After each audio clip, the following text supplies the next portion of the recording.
नमस्कार, स्वागत है आपका हमारे चैनल पर। मैं हूं आपके साथ शिप्रा सैनी। राजधानी दिल्ली में एमसीडी चुनाव में बीजेपी अरविंद केजरीवाल सरकार को घेरने में कोई कोर कसर बाकी नहीं छोड़ रही है। शराब घोटाले से लेकर तमाम दूसरे बड़े घोटालों पर केजरीवाल सरकार घिरे हुए हैं और लगातार मुख्यमंत्री अरविंद केजरीवाल सवालों के घेरे में हैं। शराब घोटाला जिस तरह से मनीष सिसोदिया उसमें आरोपी हैं, साथ ही साथ चाहे वो शिक्षा घोटाला हो, इसके अलावा चाहे फिर उनके नेताओं का दिया गया बयान हो, उनके भाषण रहे हो, तमाम अलग अलग मुद्दों को लेकर फिलहाल बीजेपी अरविंद केजरीवाल सरकार पर हमलावर है। और इसी कड़ी में अब बीजेपी के नेशनल वाइस प्रेसिडेंट बैजयंत जय पांडा की ओर से ट्वीट किया गया है, जिसमें उन्होंने अरविंद केजरीवाल सरकार पर हमला बोला है। दरअसल जो उनकी तरफ से ट्वीट किया गया है उसमें उन्होंने लिखा है कि आज की दो बड़ी खबरें।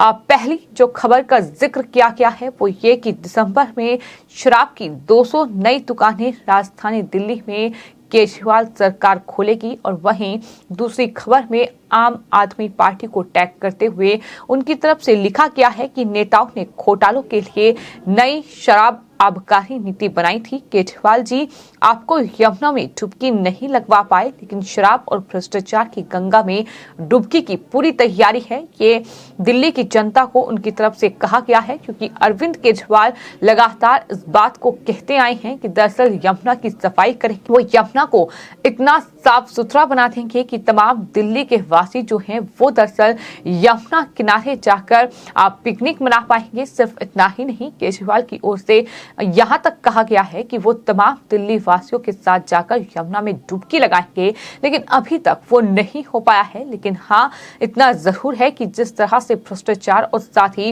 ये तमाम घोटाले सामने आ रहे हैं, भ्रष्टाचार की गंगा में अरविंद केजरीवाल डुबकी जरूर लगवा रहे हैं, ये बीजेपी का आरोप है। आपको ये बता दें कि राजधानी दिल्ली में जहां अरविंद केजरीवाल मुख्यमंत्री हैं, केजरीवाल की सत्ता है, लेकिन वहां एक के बाद एक तमाम घोटाले उजागर हो रहे हैं। और इन्हीं तमाम घोटालों को लेकर फिलहाल बीजेपी केजरीवाल सरकार पर हमलावर नजर आ रही है। जिन दो बड़ी खबरों का जिक्र किया गया है, अगर बात शराब घोटाले की जाए, नई आबकारी नीति में जो घोटाला हुआ जिसपे कि दिल्ली के डिप्टी सीएम मनीष सिसोदिया आरोपी हैं, उसमें दरअसल ईडी ने ये दावा किया है कि अवैध तरीके से धन जुटाने के लिए आम आदमी पार्टी नेताओं ने दिल्ली की नई आबकारी नीति बनाई थी। इनमें कई दिल्ली सरकार में शामिल हैं। अभी तक की जांच के आधार पर ईडी ने दिल्ली की विशेष अदालत में ये दावा किया है। आरोपी अमित अरोड़ा को हिरासत में लेने के लिए अदालत में दाखिल रिमांड एप्लीकेशन में ईडी ने एक अन्य आरोपी विजय नायर के बयान का भी हवाला देते हुए उसे मुख्यमंत्री अरविंद केजरीवाल का बेहद करीबी बताया है। साथ ही आपको ये बताते हैं कि अरविंद केजरीवाल ने विजय नायर को पार्टी का छोटा कार्यकर्ता करार दिया था। अदालत ने अमित अरोड़ा को 7 दिसंबर तक के लिए ईडी की हिरासत में भेज दिया है। यानी कि शराब घोटाला जिसको लेकर ईडी और सीबीआई जांच कर रही है, लगातार जो मुश्किलें हैं वो मनीष सिसोदिया के लिए बढ़ रही हैं। गिरफ्तारी की तलवार उन पर लटकी हुई है, क्योंकि उससे ठीक पहले उनके जो करीबी लोग हैं जो कि इस पूरे घोटाले में आरोपी हैं, फिर चाहे वो विजय नायर हो, फिर चाहे वो अमित अरोड़ा हो, इसके अलावा भी कई शराब कारोबारी व्यापारी गिरफ्तार किए गए हैं। तो इस तरह से शिकंजा एक के बाद एक कसता जा रहा है। और विजय नायर जो कि आम आदमी पार्टी के जो कार्यकर्ता हैं, जो कि नेता हैं, जो कहीं ना कहीं बड़ा जिम्मा आम आदमी पार्टी में उनके लिए है, और अरविंद केजरीवाल के वो बेहद करीबी हैं। तो कुल मिलाकर जो अरविंद केजरीवाल के खास लोग हैं वो दरअसल एक के बाद एक इस पूरे शराब घोटाले में हिरासत में लिए जा रहे हैं। और यही वजह है कि दरअसल बीजेपी इस पूरे मामले को लेकर लगातार केजरीवाल सरकार पर हमलावर नजर आ रही है। तो ये जो है शराब घोटाला, जिसमें एक के बाद एक गिरफ्तारियों का दौर जारी है, लेकिन ऐसा लगता है कि दिल्ली सरकार इस शराब घोटाले से या जिस तरह से फंसी हुई है उससे कुछ सीख नहीं ले पा रही। शायद यही वजह है कि अब दिल्ली की सड़कों पर और ज्यादा शराब की दुकानें खोलने की तैयारी अरविंद केजरीवाल सरकार ने कर दी है। आपको बता दें, नए साल की शुरुआत से पहले राजधानी दिल्ली में शराब की दुकानों की संख्या बढ़ाई जाएगी। ये खबर सामने आई है। दिसंबर में दिल्ली में 200 नई दुकानें खोली जाएंगी। इसके बाद कुल संचालित दुकानों की संख्या बढ़कर 700 हो जाएंगी, जो कि राजधानी दिल्ली में 700 शराब की दुकानें खुल जाएंगी। हालांकि विभाग के सामने चुनौती लक्ष्य के अनुरूप दुकानें खोलने की है, क्योंकि कई जगहों पर दुकानों के लिए परमिशन नहीं मिल रही है, व्यावसायिक क्षेत्र न मिलने और साथ ही दूसरी रुकावटें के चलते परेशानी लगातार हो रही है। इसका अंदाजा इसी बात से लगाया जा सकता है कि अक्टूबर तक 500 दुकानें खोली जानी थी, लेकिन नवंबर के आखिरी सप्ताह तक लक्ष्य पूरा नहीं हो पाया।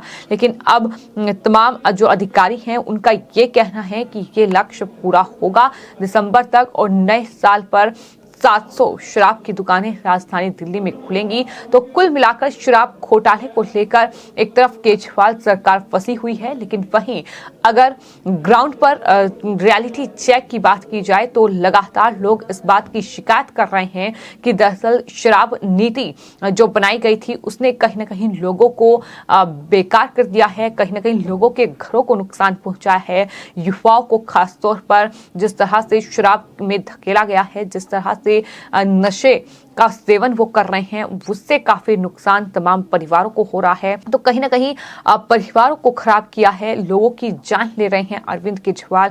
इस तरीके का आरोप भी दरअसल आम आदमी पार्टी पर राजधानी दिल्ली की जनता की ओर से लगाया गया है, क्योंकि तमाम लोग जो हैं उस शराब के ठेके जिस तरह से खुलवाए गए हैं गली गली में, उसको लेकर अपनी नाराजगी कई बार जाहिर कर चुके हैं।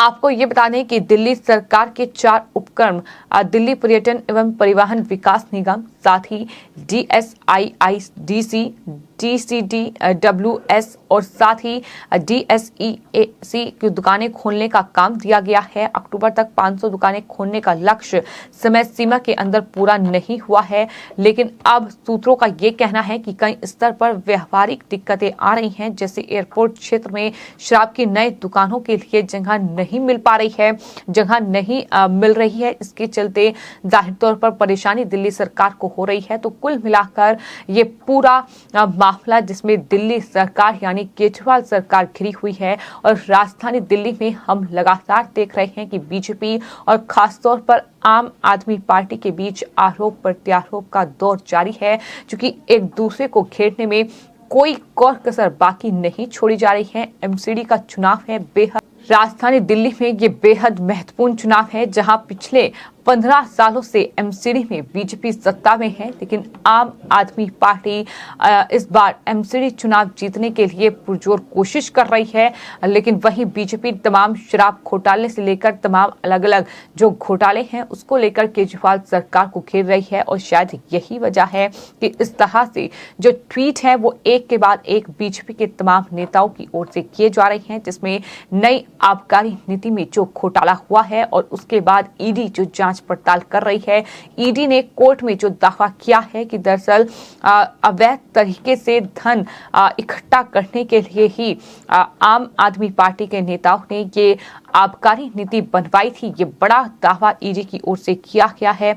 वहीं प्रवेश साहिब सिंह जो कि बीजेपी के सांसद हैं, उनकी तरफ से कहा गया है कि केजरीवाल ने तो शराब माफियाओं से पैसे लेकर अपना घर भर लिया, मगर जिन लोगों के नशे से घर उजड़ गए उन पर क्या बीत रही होगी, इसका अंदाजा उनकी तमाम बयान सुनकर, उनकी बातें सुनकर लगाया जा सकता है। तो उस तरह से लगातार बीजेपी के नेता अरविंद केजरीवाल सरकार को इस पूरी नई शराब आबकारी नीति को लेकर घेर रहे हैं, क्योंकि इसमें जो आबकारी मंत्री थे वो मनीष सिसोदिया है। जाहिर तौर पर तो लगातार मनीष सिसोदिया घिरे हुए हैं, गिरफ्तारी की तलवार उन पर लटकी हुई है, क्योंकि आबकारी नीति में जो घोटाला हुआ है उसमें एक के बाद एक अरविंद केजरीवाल के करीबी, मनीष सिसोदिया के करीबी लोगों पर शिकंजा कसा जा रहा है। गिरफ्तारियों का दौर लगातार जारी है और देखना होगा कि आने वाले वक्त में सिसोदिया की गिरफ्तारी कब होती है। लेकिन फिलहाल एमसीडी चुनाव में शराब घोटाला और साथ ही तमाम अलग अलग भ्रष्टाचार के मुद्दे